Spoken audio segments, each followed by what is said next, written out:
Seleksi lembaga ad hoc seperti Panitia Pengawas Kecamatan Panwascam dilakukan Bawaslu RI dalam kurun waktu seminggu ke depan sebagai persiapan menghadapi Pilkada serentak 2024. Ketua Bawaslu RI, Rahmat Bagja, mengatakan bahwa Panwascam yang tidak memiliki kinerja yang baik selama pemilu 2024 akan diseleksi atau tidak dilanjutkan untuk bertugas dalam Pilkada.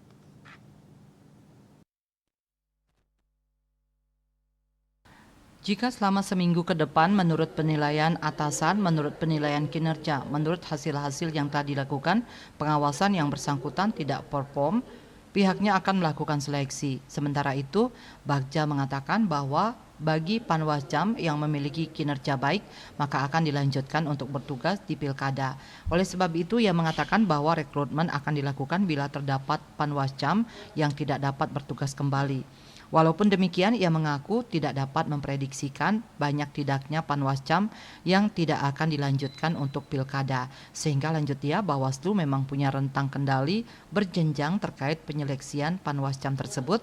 Adapun ia menjelaskan untuk pergantian anggota Bawaslu provinsi maupun kabupaten kota tidak dilakukan. Namun apabila diperlukan maka akan melalui Dewan Kehormatan Penyelenggara Pemilu DKPP RI. Sebelumnya, Komisi Pemilihan Umum KPU RI resmi meluncurkan tahapan penyelenggaraan Pilkada Serentak 2024 di Candi Prambanan, Kabupaten Sleman, Daerah Istimewa Yogyakarta, Minggu 31 Maret lalu.